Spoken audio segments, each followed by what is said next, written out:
적지 않은 사람들이 그리스도인의 삶은 항상 잔잔한 호수와 같이 평안한 삶이라고 그렇게 되리라고 기대를 합니다. 그러나 그리스도인일지라도 인생이 혹은 믿음 생활이 항상 순탄한 것은 아니죠. 평안한 것만은 아닙니다.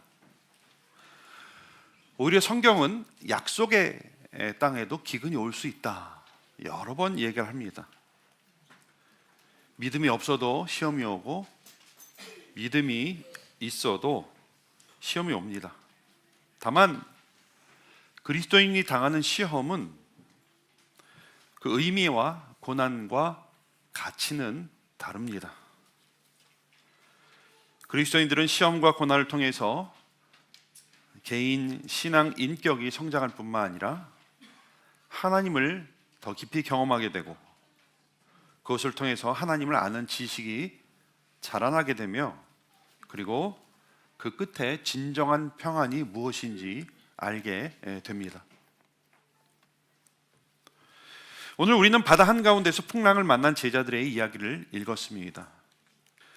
저 장소로 추정되는 곳에서 예수님은 5,000명을 먹이셨습니다. 그리고 그들을 피해서 이제 산에 올라가서 평소에 하시던 것처럼 좀 쉬시면서 기도하기를 원하셨습니다.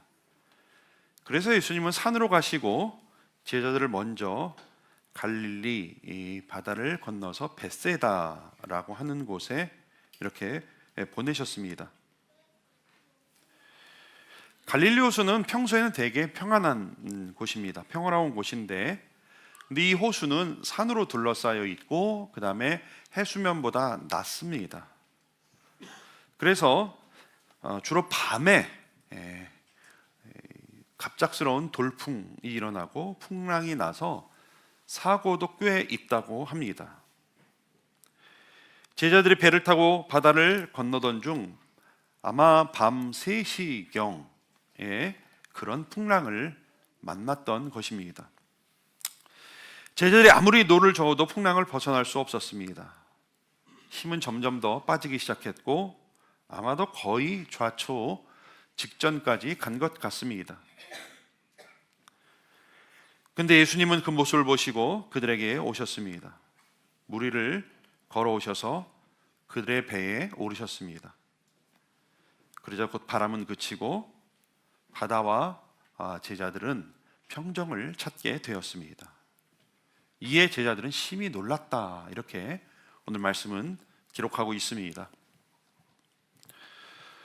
제자들이 풍랑을 만난 이야기, 그리고 그 풍랑 속에서 예수님을 만난 이야기는 오늘 우리에게 인생의 풍랑을 만났을 때 어떻게 하는가에 대해서 좋은 교훈을 제공해 주고 있습니다.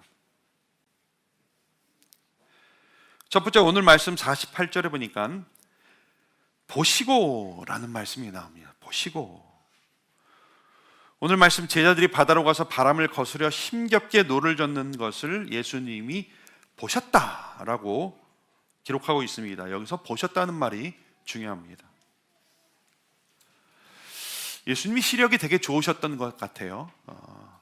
지금 아까 그 산으로 표시된 데에서 바다 한가운데까지 약 한 3km 내지 5km 정도 될 것 같은데 그 제자들을 산에서 보셨다. 그것도 폭풍 속에서. 폭풍이 있는 바다에서 그게 식별하기 쉽지 않았을 거예요. 날씨가 좋아도 잘 보일까 말까 하는데 어디가 바다인지 어디가 물인지 잘 모를 터인데 예수님은 제자들을 보셨다는 것이에요. 당연하죠. 여기서 보셨다는 것은 육신의 눈으로 보셨다는 게 아니죠. 물론 예수님이 육신의 눈으로도 보셨을 것이에요. 그러나 그 말을 여기서 하는 것은 아니죠. 우리 주님은 그들의 형편을 살펴보시고 돌아보고 계셨던 것입니다. 예수님은 특별히 기도하기 위해서 따로 시간을 떼어놓으신 그 순간에도 제자들을 보고 계셨던 거예요. 마치 부모가 어린아이에게서 시선을 한순간이라도 떼어놓지 않으려는 것처럼 그들을 보고 계셨던 것입니다. 오늘 말씀을 통해서 우리가 알 수 있는 사실은 뭐예요? 하나님, 그분은 우리를 보시고 계시는 하나님이라는 것입니다. 이 말은 구경하신다는 말이 아니에요. 혹은 감시하신다는 말이 아니에요. 옛날에는 이 보시는 하나님을 이 감찰하시는 하나님이다 이렇게 해가지고 약간 감찰받는 느낌이 났어요. 그래서 개정 개혁판에는 번역을 하면서 보시는 하나님, 살펴보시는 하나님이라고 번역을 했죠. 우리 하나님은 우리가 곤란당하는 것을 보시고 우리가 어려움에 처한 것을 보시고 계시는 하나님이십니다.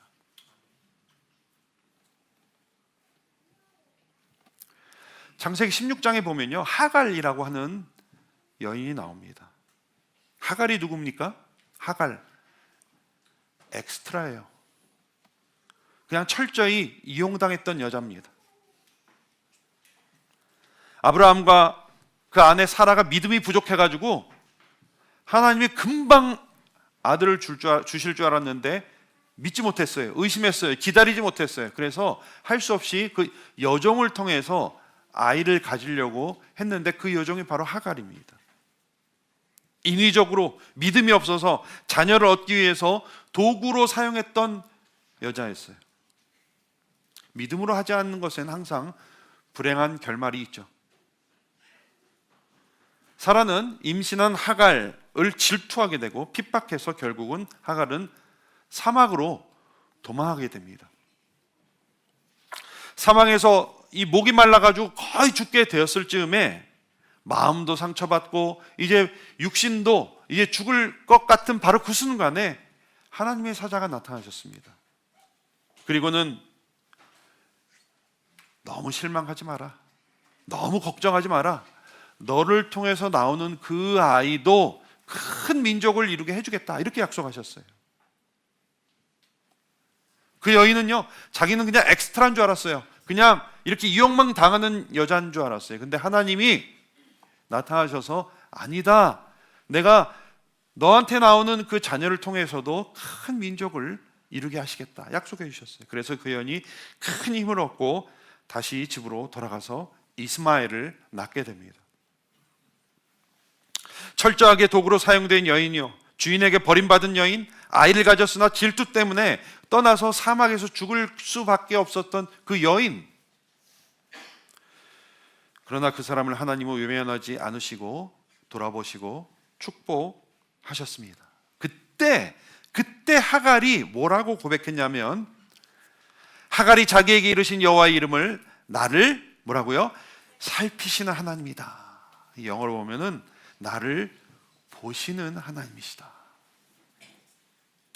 히브리어로 이거를 엘로이라고 합니다.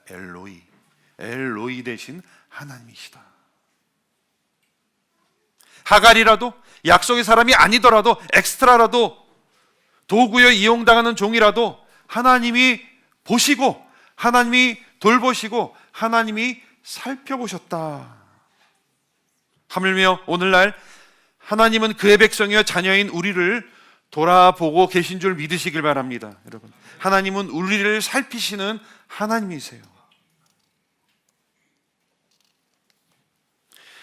시편 139편에 다윗이 이렇게 고백합니다. 내 형질이 이루기도 전에 주의 눈이 나를 보셨으며. 다윗이 이 세상에 태어나기도 전부터 하나님은 다윗을 보고 계셨어요. 하나님은 우리가 태어나기도 전에 우리를 보고 계셨어요. 또 시편 33장에 보니까 3편에 보니까 여호와께서 하늘에서 굽어보사 모든 인생을 살피셨다. 여호와는 그를 경외하는 자 곧 그의 인자하심을 바라는 자를 살피셨다. 하나님 우리의 인생을 보고 계시고 은혜를 바라는 사람들을 살피신다고 했습니다. 죽고 병들어서 죽게 된 히스기야 왕이 얼굴을 벽에 향하고 통곡하고 기도할 때 하나님께서 이렇게 말씀하셨습니다. 내가 내 기도를 들었고 내 눈물을 보았노라. 내가 너를 낫게 하리니. 이렇게 약속하시면서 15년 수명을 연장해 주시고 아수르로부터 이스라엘을 보호해 주셨습니다. 하나님은 오늘날도 우리의 눈물을 보시는 하나님이십니다. 또 시편 136편에 138편에 여호와께서는 높이 계셔도 낮은 자를 굽어 살피며, 똑같이 이 히브리어 단어를 쓰고 있어요. 구역에는 보면 하감하시고,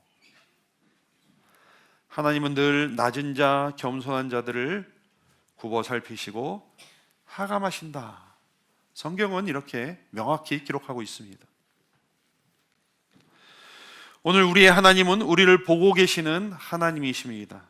우리의 형편을 외면하지 않으시고 살피시는 분이십니다. 우리의 억울한 것, 우리의 역부족인 것, 우리의 악하고 약한 것, 연약한 것, 그것을 다 보고 계시고 아시는 분이십니다. 심지어는 내가 죄 때문에 고통받는 그 순간에도 하나님은 우리를 보고 계십니다. 우리가 고통받는 것, 우리의 어려움, 우리의 연약함, 하나님은 모르지 않으세요.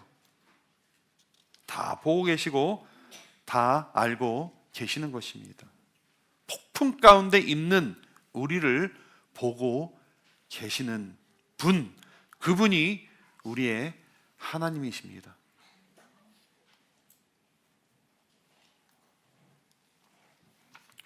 둘째로 오늘 말씀에 또 중요한 말씀이 있어요. 48절에 예수님이 그들에게 오사 이렇게 기록되어 있습니다. 밤 사경쯤에 바다 위로 걸어서 그들에게 오사. 예수님이 오셨다, 이것도 굉장히 중요한 말씀입니다. 예수님은 보고만 계시는 분이 아니에요. 멀리서 구경하시는 분이 아니라 찾아오시는 분이심을 여러분 믿으시길 바랍니다. 풍랑을 만난 제자들이 희망을 가지고 있을 수 있었던 것은 예수님께서 그들 가운데 찾아오셨기 때문이었습니다. 그렇습니다. 오늘 여기에 풍랑을 만난 우리 인생에 소망이 있는 것이, 제자들이 밤 사경에 풍랑을 만났습니다. 누구에게도 도움을 청할 수 없었습니다. 그들의 기술도 경험도 소용이 없었습니다. 앞에 보이는 것은 아무것도 없었습니다. 그때 문제를 해결할 수 있는 유일한 방법은 예수님이 그들 가운데 오시는 것 밖에는 없었습니다.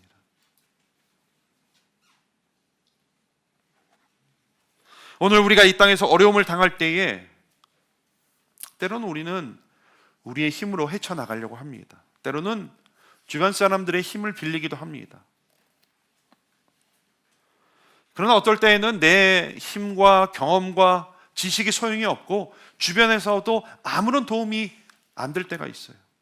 배경도 소용없고 내 재주도 소용이 없는 때가 있어요. 마치 밤 사경에 바다 한가운데에서 풍랑을 만난 제자들과 같을 때가 있습니다. 그러나 그때라도 우리 주님 우리에게 오시는 분이시기 때문에 우리에게는 희망이 있는 것입니다. 우리 주님은 우리의 어려움을 보실 뿐만 아니라 우리에게 오시는 분이십니다. 폭풍 속으로 들어오시는 분이십니다. 여기에 우리의 소망이 있는 것입니다.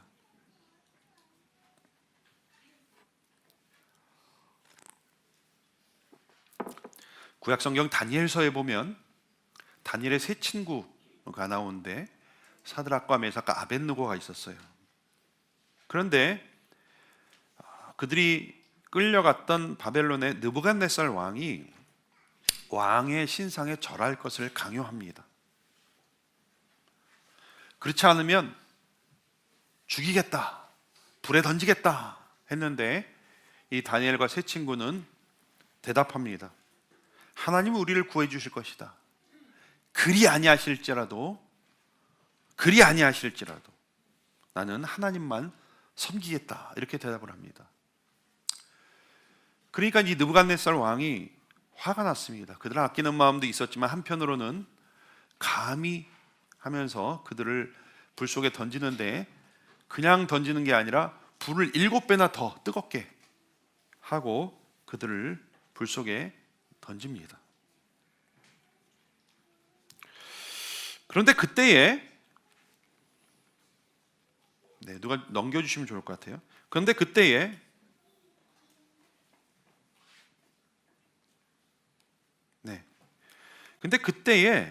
느부갓네살이 불 속에서 이상한 것을 보게 되는데, 분명히 셋을 집어 던졌는데 네 사람이 보이는 거예요. 그래서 느부갓네살이 보니까 그 네 번째 사람은 하나님의 아들 같다, 이런 얘기를 합니다. 이게 무슨 말입니까? 하나님은 하늘에서 다니엘의 세 친구가 풀무불에 던지는 것을 보시기만 한 것이 아니라 함께 불 속으로 뛰어드신 거예요. 그래서 그들을 보호하신 거예요. 그냥 멀리서 보시면서 어머 어쩜 저렇게 했나, 이렇게 안타까워만 하신 것이 아니라 직접 불 속으로 뛰어드셔서 그들과 함께 하시면서 그들을 보호하셨다는 것입니다. 우리가 고통당할 때 하나님은 어디 계십니까? 그 고통을 보시고 오셔서 우리와 함께 고통의 현장에서 고통을 함께 받으시는 분이 바로 우리의 하나님이십니다.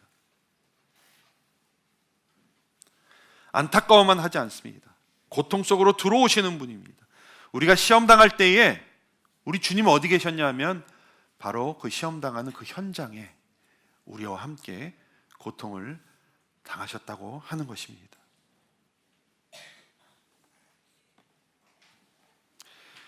히브리서 이런 말씀이 있어요. 우리 같이 한번 읽어봅시다. 시작. 우리에게 있는 대제사장은 우리의 연약함을 체휼하지 아니하는 자가 아니에요. 이게 좀 말이 어렵죠. 우리의 대제사장은 우리가 당하는 이 시련을 몸소 겪으신 분이시기 때문에 우리의 연약함을 잘 알고 계십니다. 하나님은 멀리서 우리의 고통과 어려움과 연약함을 보고만 계시는 분이 아니시라 오시는 분이십니다. 그것의 극치가 바로 십자가였습니다. 우리에게 오시는 예수님, 그 예수님이 우리의 참 소망이십니다. 그분이 우리 인생 가운데 찾아오셨기 때문에 쓸모없고 목적 없는 우리의 인생이 가치 있는 인생이 되었습니다. 오늘날 풍랑을 만난 우리의 인생도 똑같습니다. 그분이 우리 인생 가운데 오셔야 소망이 있는 것입니다. 우리에게 오시는 주님을 기대하십시다. 다른 곳에 소망을 찾지 말고 예수님이 소망이심을 믿고 그분을 초청하시는 저와 여러분들 되시길 주님의 이름으로 축원합니다. 셋째로 오늘 말씀에 중요한 것이 하나 더 있습니다. 51절에 보니까 배에 올라, 이런 말씀이 있습니다. 예수님이 배에 오르셨습니다. 예수님은 보시고 오실 뿐만 아니라 그들의 배에, 제자들의 배에 오르셨습니다. 근데 여러분, 미리 여러분 이번 주 본문 필사하셨죠? 그거 약간 이상한 게 나와요. 48절에 보니까 예수님이 그들에게 오사 지나가려고 하셨어요. 이게 무슨 말입니까? 그들이 예수님을 배에 모셔드리지 않았으면 예수님은 지나가실 수도 있었다는 얘기예요. 물론 이 말은 몰래 혹은 모른 척하고 지나가시겠다는 의도는 아니었어요. 주님은 제자들이 예수님을 알아보길 원하셨던 것이, 폭풍의 와중에 그들에게 오시는 예수님을 보고 알아채고 그들의 의지로 예수님을 배 안에 들이기를 원하셨던 것입니다. 오늘날 우리 주님은 우리를 살펴보시고 폭풍 속으로 오시는 분이시며 그 와중에라도 함께 하시는 주님을 알아채고 우리의 배에 모시기를 원하시는 거예요. 우리 주님은 우리 주님은요, 그냥 제3자로 계시면서 필요할 때 찾는 그런 분이 되시길 원하시는 것이 아니라 그분이 우리 인생 가운데, 어려움 가운데 우리 배에, 우리 인생의 배에 오르시길 원하시는 것이. 요한계시록에 이런 말씀이 있어요. 다 아실 것 같은데 다 읽어봅시다. 시작. 볼지어다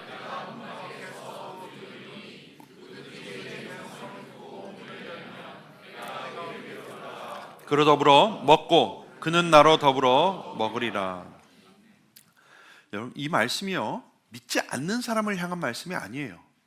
이 말씀은 이미 그리스도인이 된 라오디게아 사람들, 라오디게아 성도들을 향해서 하신 주님의 말씀이에요. 그들은 이미 하나님의 백성이요 교회요 성도들이었지만 그들은 진정으로 예수님을 그 마음 한가운데 모시지 못했던 거예요. 이에 예수님은 간절한 마음으로 그들의 마음을 열라고 말씀하시는 것입니다. 그렇게 문을 열고 주님을 맞아들일 때에 주님이 들어오셔서 우리와 친근한 교제 가운데 들어가시겠다고 약속하시는 것입니다. 한 가지 재미있는 관찰을 누가 했는데, 여러분 문을 두드린 예수님 그림 많이 보셨죠? 찾아보면 많이 있어요. 여러 버전을 보셨을 것인데, 근데 거의 모든 그림에 보면 문 손잡이가 없대요. 손잡이가 없대요. 밖에서 열 수 없는 문을 그리고 있어요. 안에서 열어야만 들어가실 수 있는 문이랍니다. 주님이 두드리실 때 우리는 열어야 합니다, 여러분. 은혜에는 다 때가 있어요. 내가 마음을 열고 은혜를 받으려고 하지 않으면 은혜는 지나갈 수 있어요. 오늘 배에 오르시길 원하시는 예수님 여러분, 기억하시길 바랍니다. 은혜 주시려고 오시는 주님을 받아들이셔야 돼요. 그럴 때 어떤 결과가 있었습니까? 예수님이 배에 오르시니 어떤 일이 있었습니까? 예수님이 배에 올라가시니 바람이 그치는지라. 여러분, 이 순서를 잘 기억하셔야 됩니다. 예수님이 배에 오르시고 나니 지금까지 어찌할 수 없었던 그 바람이 그쳤다는 것이에요. 여러분, 이것이 진정한 문제 해결의 순서입니다. 주님이 배에 오르시자 바람도 파도도 더 이상 요동할 수 없었던 것이에요. 여기에 비결이 있었던 것이에요. 우리는 때로는 반대로 생각해요. 거꾸로 생각해요. 폭풍이 그치면 예수님을 모시려고 해요. 하나님이 이 문제만 해결해 주신다면 내가 하나님 잘 섬기겠습니다. 이 문제만 해결이 되면 열심히 하겠습니다. 반대로 얘기해요. 그러나 말씀은 그 순서가 바뀌었다고 우리에게 얘기해 주는 것이에요. 어떤 풍랑 가운데서도 예수님이 우리의 배에 오르셨을 때에 그때 풍랑이 그치게 되는 것입니다.